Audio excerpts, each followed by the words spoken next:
Bienvenue dans les récits extraordinaires de Pierre Bellemare. Un podcast issu des archives d'Europe 1. Sir Gould déteste Lady Gould. Mais qui pourrait s'en douter? Darling, après vous, je vous en prie, chérie. Lady Gould déteste encore plus Sir Gould, si c'est possible. Mais rien ne le laisse supposer. Darling, n'oubliez pas votre chapeau. Il y a 20 ans qu'ils sont mariés et 20 ans qu'ils se détestent. Et il y a 20 ans que personne ne s'en doute. C'est à l'occasion d'un séjour à Monte-Carlo que le vieux lord et sa vieille lady vont le proclamer à la face du monde, d'une bien drôle de façon. Car contrairement à ce que vous pourriez penser, Sir Gould ne va pas tuer Lady Gould, et le contraire non plus. C'est logique. Si l'un supprimait l'autre, il ne pourrait plus le détester et la vie serait insupportable, vraiment insupportable. Darling, après vous. N'oubliez pas votre chapeau, darling.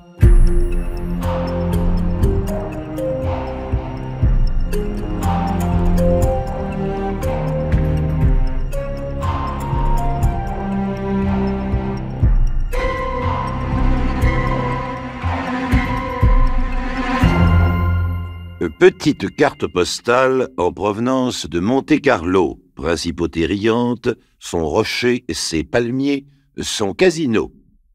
Cette carte postale est du mois d'août 1907. Mary.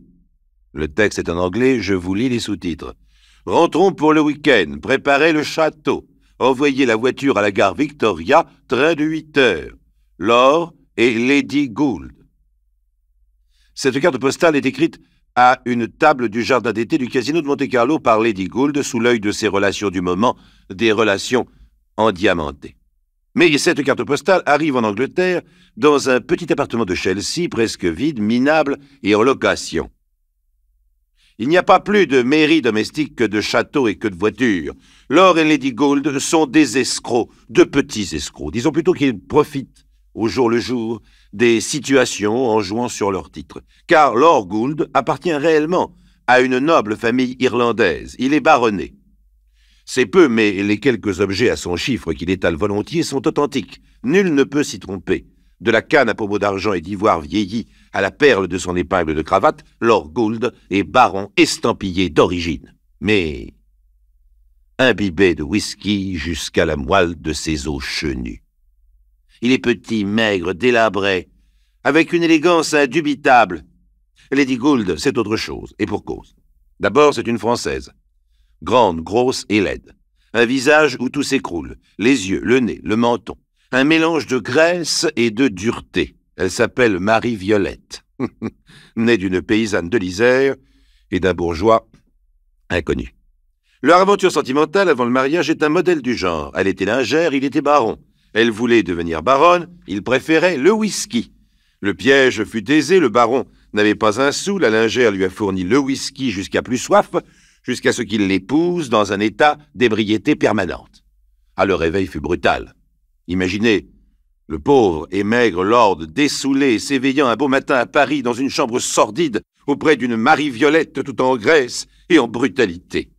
D'après lui, et qui ne le croirait pas, le mariage consommé, plus de whisky gratuit. Si tu en veux, tu te débrouilles, baron. Ce genre de formule étant réservé à la plus stricte intimité, bien entendu. À l'extérieur, on arrondit les angles. Darling, après vous, je vous en prie. Mon mari est baron, c'est amusant, non? Ma femme est française, c'est d'un piquant. Ils se détestent.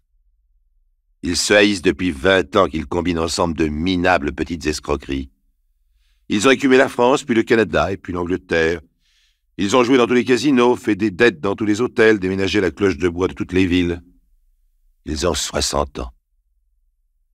C'est bientôt l'âge de la retraite. Marie-Violette a décidé de traîner son ivrogne de mari à Monte-Carlo. Ils ont loué une villa dans l'avenue des Fleurs. Il joue et il boit comme un trou. Elle tire des plans sur la comète. Ils ont 15 jours pour trouver une source de revenus. Premièrement, tendre une toile d'araignée, faire croire qu'on est riche, donner de petites réceptions, soigner le moindre détail, la carte postale par exemple. Deuxièmement, repérer une mouche. La femme riche mais seule étant la meilleure des mouches. Troisièmement, se débrouiller pour lui prendre son argent. Ce genre de plan laissant bien entendu toute latitude quant au choix des moyens. En résumant ce que l'on a appris par la suite, voici le choix des moyens. « Darling, qui est cette charmante jeune femme? Vous ne m'avez pas présentée. Et Miss Levin, darling. Emma Levin. N'est-elle pas ravissante? » Ravissante? Emma Levin. Elle a plutôt l'air d'un carabinier, à vrai dire, et cette charmante jeune femme a pour le moins 50 ans. « Vous êtes seule ici, Miss Levin? Comme c'est triste. Mais darling, Miss Levin n'est plus seule à présent, n'est-ce pas? Vous viendrez prendre le thé jeudi? Si, j'y tiens. Nous y tenons absolument, n'est-ce pas, darling? Absolument, Miss Levin, puisque Lady Gould vous invite, il faut venir. On ne résiste pas à Lady Gould quand elle a décidé quelque chose. » Ainsi, Miss Levin viendra jeudi prendre le thé à la villa. Alors il est temps pour Lady Gould de faire ses préparatifs. Préparatifs de départ, tout d'abord. Si Miss Levin vient prendre le thé jeudi, Laure et Lady Gould s'en iront vendredi. Du moins, Marie-Violette en a-t-elle décidé ainsi, et son lord de mari s'en étonne. Mais on va pas partir maintenant. J'ai gagné 100 francs au casino hier. Mais tu les as déjà vus. Mais il n'y a pas de mais. Écoute-moi. Jeudi, tu recevras Miss Levin à l'heure du thé, tout seul. Mais pourquoi tout seul? T'occupe. Tu lui diras que je prépare un gâteau dans la cuisine. Puis tu la feras asseoir dans ce fauteuil, tu vois? Oui, après, tu prendras ceci. Un pilon? Pourquoi faire? Pour l'assommer. Mais je veux pas l'assommer. À ton aise. Il n'aura pas une goutte de whisky pendant une semaine. Priver Lord Gould de whisky pendant une journée serait largement suffisant pour lui faire les pires bassesses. Mais assommer une dame, cela demande réflexion. Et si je l'assomme, qu'est-ce que tu en fais? Tu verras bien. Lord Gould est lâche, et cette réponse lui suffit. Il nous faut préciser toutefois que l'état comateux et alcoolique dans lequel il se trouve de façon permanente ne lui permettrait guère de se conduire autrement. Donc, Miss Emma viendra prendre le thé jeudi. Les malles sont prêtes. Et pour ce couple merveilleusement assorti, c'est le commencement de la fin.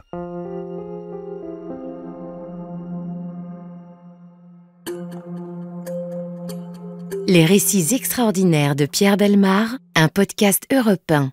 Miss Emma Levin, je vous l'ai dit, a l'air d'un carabinier. En réalité, elle est suédoise. Alors dite, elle se présente au portillon de la villa où Lord Gould la reçoit avec volubilité. Il a puisé tout son courage dans l'alcool. C'est dire qu'il a dû forcer la dose habituelle. « Et entrez, Miss Levin, et par ici, Miss Levin. Et comment allez-vous? Beau temps, n'est-ce pas? Ma femme arrive tout de suite. Elle est dans la cuisine. Un gâteau pour vous. Mais non, c'est la moindre des choses. Asseyez-vous, Miss Levin, je vous en prie. » Ouf!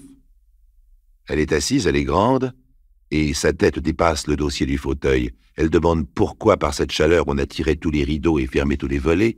« Mais c'est justement pour avoir frais, Miss Levin, » a répondu Lord Gould en frappant un grand coup sur la tête de Miss Levin.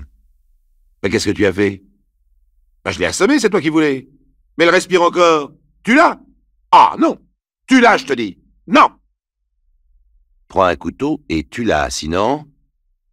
Allez, tiens, bois quelque chose. » Lord Gould, baronnet d'Irlande, a bu et il a pris le couteau dans ses mains d'ivrogne.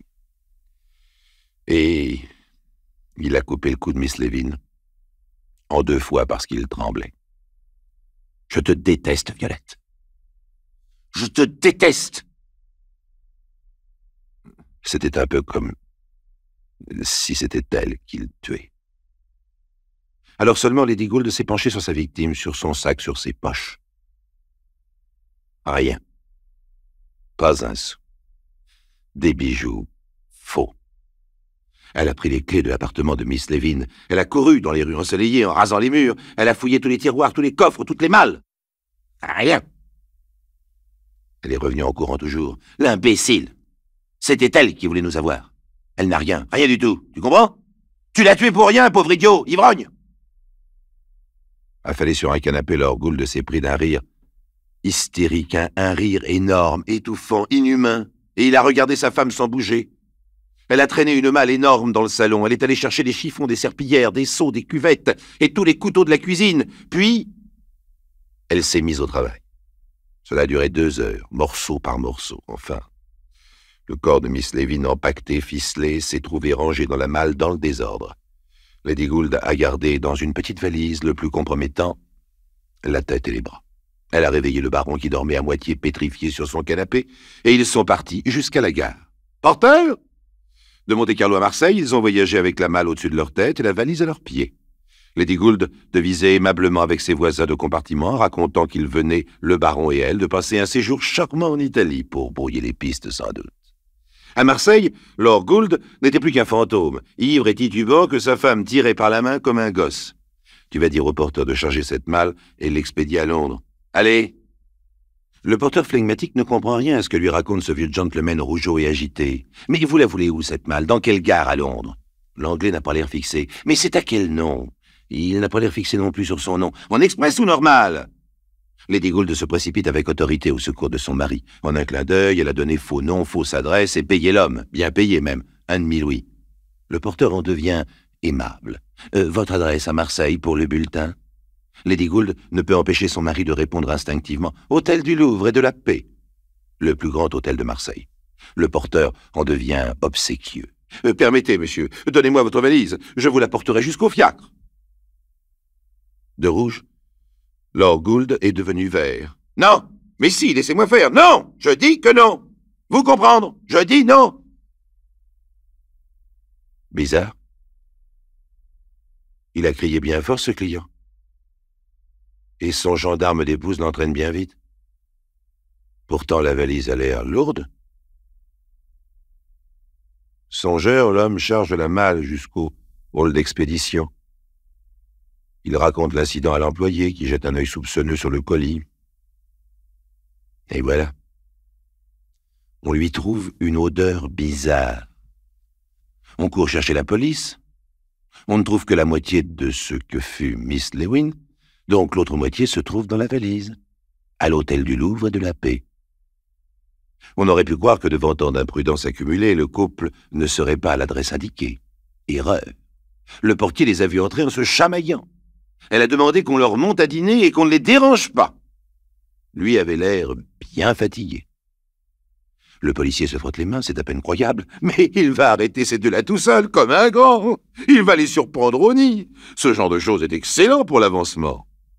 Là encore, on pourrait croire que le policier malin va prendre les clés du concierge, monter en catimini jusqu'à la chambre 66, les menottes d'une main, un revolver de l'autre.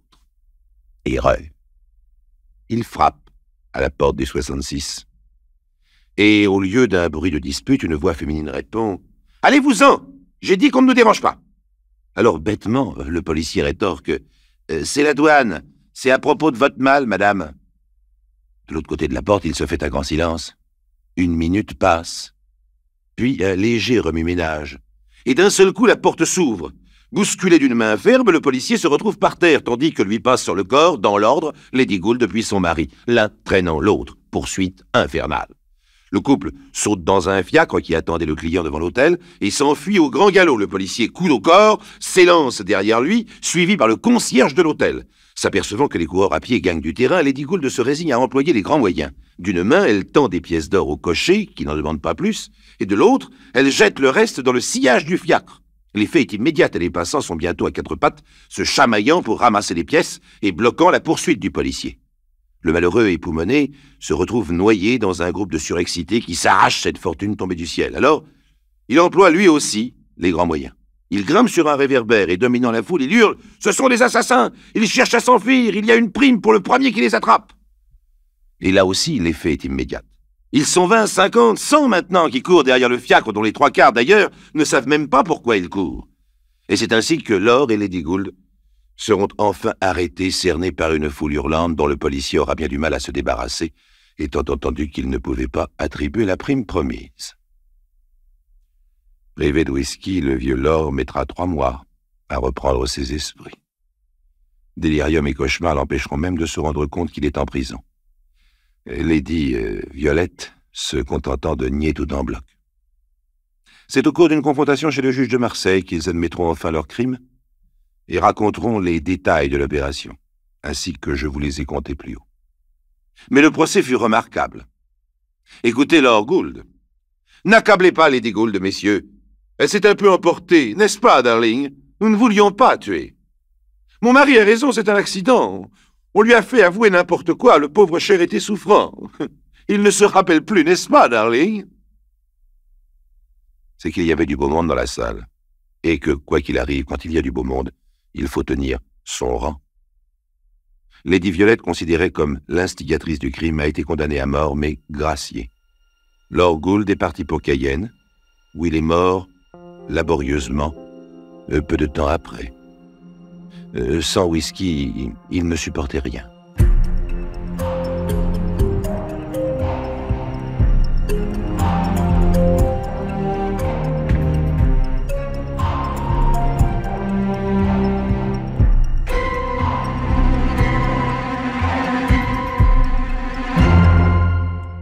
Vous venez d'écouter Les récits extraordinaires de Pierre Bellemare, un podcast issu des archives d'Europe 1 et produit par Europe 1 Studio. Réalisation et composition musicale, Julien Tarot. Production, Lisa Soster.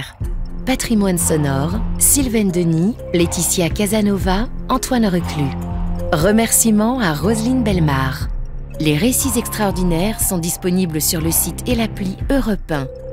Écoutez aussi le prochain épisode en vous abonnant gratuitement sur votre plateforme d'écoute préférée.